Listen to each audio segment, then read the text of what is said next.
O futebol brasileiro sempre deu mais visibilidade aos clubes do eixo Rio-São Paulo. Times que desde cedo contaram com mais investimentos e atenção da mídia. Mas isso não significa que o resto do país ficou para trás. Muito pelo contrário. Clubes do Nordeste, por exemplo, têm uma história riquíssima, marcadas por conquistas, feitos memoráveis e torcidas que são um verdadeiro espetáculo à parte. O povo nordestino respira futebol e transforma cada jogo em uma festa. Hoje vamos relembrar alguns dos momentos mais marcantes do futebol nordestino, feitos que mostram grandeza e a paixão que vem dessa terra.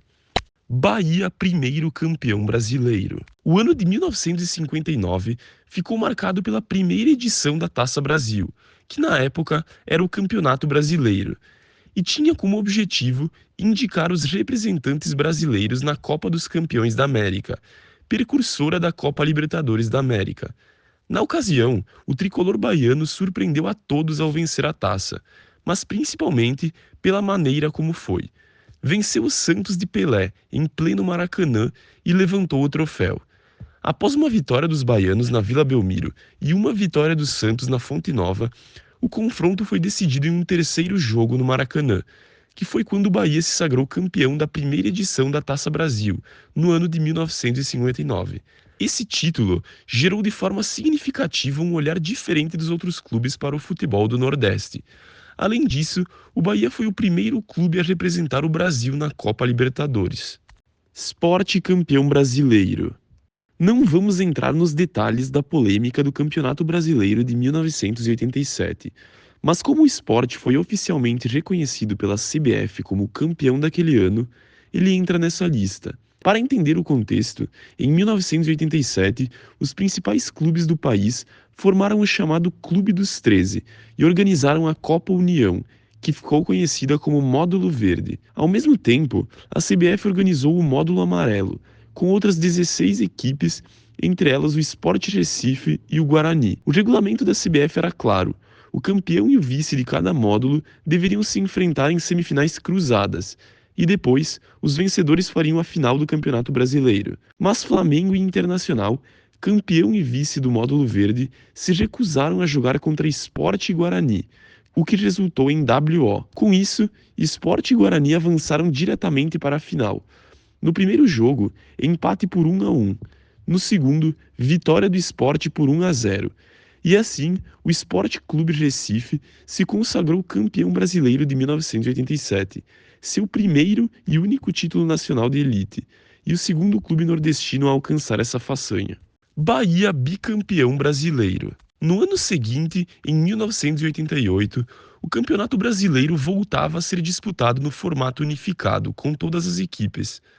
O Bahia teve uma campanha irregular na primeira fase da competição, com vários tropeços, e uma classificação dramática para as quartas de final, dependendo de resultados de terceiros. Nas quartas, o tricolor de aço derrotou o arquirrival Sport com o critério do gol fora de casa. E nas semis, bateram o Fluminense, garantindo não só uma vaga na final, mas também na Libertadores do ano seguinte. Na final, enfrentavam o Internacional, clube que havia derrotado os tricolores por 3-0 na primeira fase. Porém, o Bahia venceu seu primeiro jogo de virada em casa, e após um empate xoxo de 0-0 em pleno Beira-Rio, o Bahia se sagrou bicampeão brasileiro, sendo até hoje o único clube nordestino com tal feito. O título daquele ano consolidou o Bahia como uma das grandes forças do futebol brasileiro da época, e em conjunto com o título do ano anterior do Sport, representaram o ápice do futebol nordestino na história do futebol, desafiando a tradicional hegemonia dos clubes do Sudeste.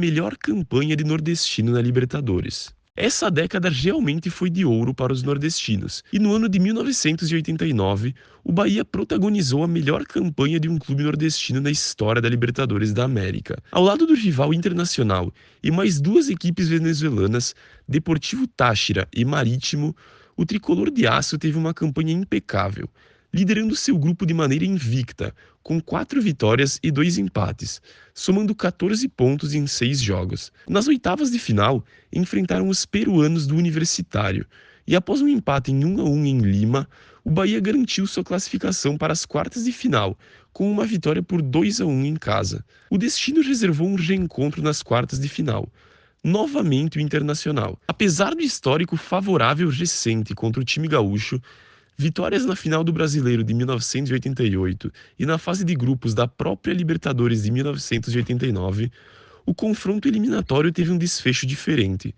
O Bahia foi derrotado por 1-0 no jogo de ida no Beira-Rio, em uma partida marcada por reclamações contra a arbitragem.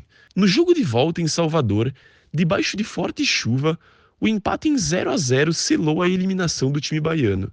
Apesar da eliminação nas quartas de final, a campanha do Bahia na Libertadores de 1989 permanece como um marco significativo. Até os dias atuais, representa o melhor desempenho de um clube nordestino na história da competição. Chegar a essa fase do torneio, superando adversários qualificados e demonstrando competitividade em nível continental, estabeleceu um patamar elevado para os clubes da região. Enquanto outras equipes nordestinas, como Sport em 2009 e Fortaleza em 2022, alcançaram as oitavas de final, o feito do Bahia de 89 ainda se destaca como o ponto mais longe que um representante do Nordeste chegou na principal disputa clubística das Américas. Primeiro nordestino finalista continental. No final da década de 1990, a Copa Comebol figurava como uma importante competição secundária no calendário sul-americano. Em 1999, o Centro Esportivo Alagoano, CSA, participou do torneio e protagonizou uma campanha que entraria para a história do futebol nordestino. A equipe alagoana eliminou o Vila Nova de Goiás na primeira fase. Nas quartas de final, passou pelo Estudiantes de Mérida, da Venezuela. A semifinal reservou um confronto brasileiro contra o São Raimundo do Amazonas. Após derrota no jogo de ida em Manaus por 1-0 e vitória por 2-1 em Maceió, a classificação para a final veio de forma dramática, nos pênaltis. Com essa classificação, o CSA alcançou um feito inédito. Tornou-se o primeiro clube da região Nordeste a disputar uma final de competição internacional oficial da Comebol. O adversário da decisão foi o Clube Atlético Talleres, da Argentina. O CSA esteve muito próximo de levantar a taça. Ganhou o jogo de ida pelo placar de 4-2. Porém, no jogo da volta, os alagoanos foram derrotados impiedosamente pelo placar de 3-0. Embora o título não tenha vindo, o vice-campeonato da Copa Comebol de 1999 é celebrado como uma das maiores glórias da história do CSA e do futebol alagoano.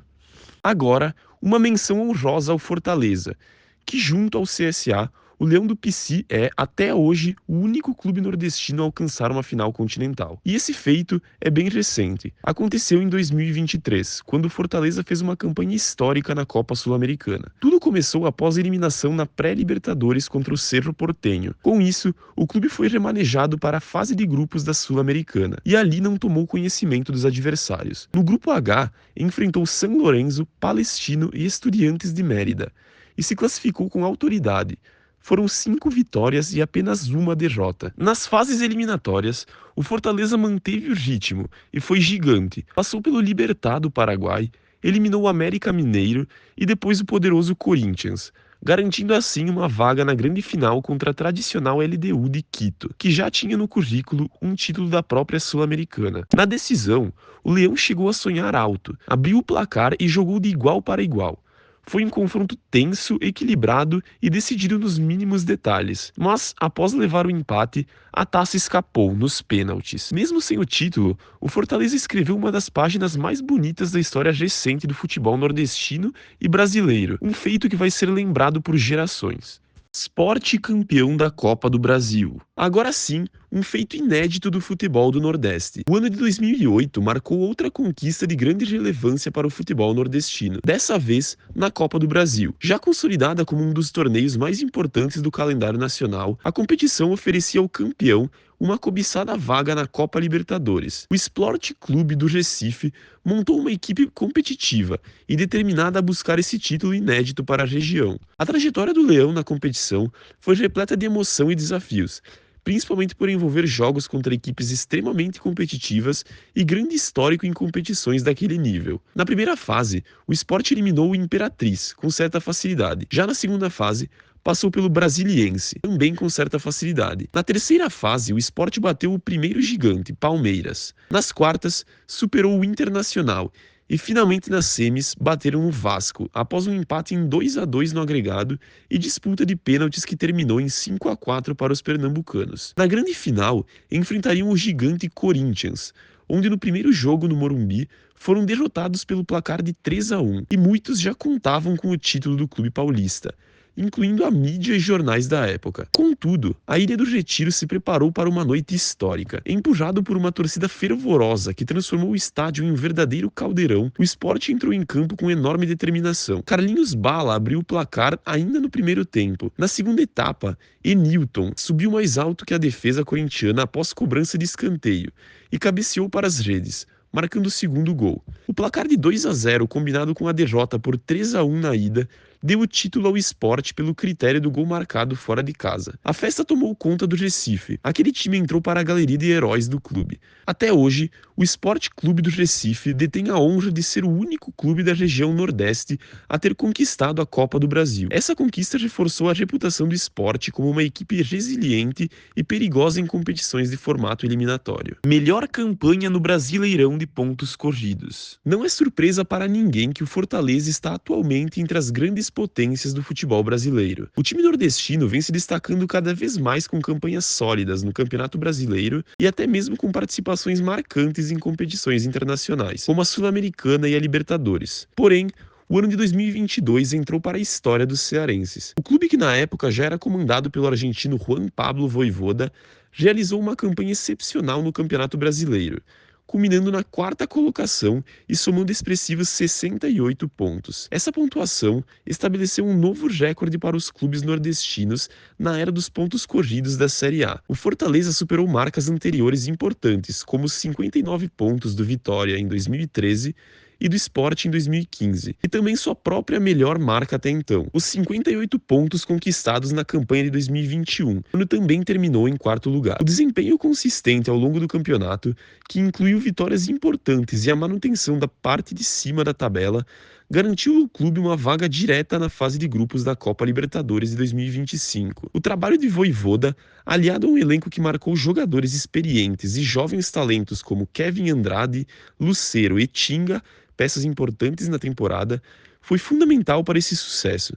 A campanha de 2024 não apenas quebrou recordes, mas solidificou a posição do Fortaleza como um clube capaz de competir de forma sustentada entre os melhores do Brasil. Por fim, vamos mencionar alguns clubes nordestinos que fizeram história, conseguindo o vice-campeonato do Brasileirão. Entre eles estão Náutico em 1967, Fortaleza 2 vezes em 1960 e 1968, Bahia em 1963 e 1961 e, por último, Vitória em 1993. Esses foram alguns dos maiores feitos dos nossos clubes nordestinos, mas a verdade é que tem muito mais história incrível para contar.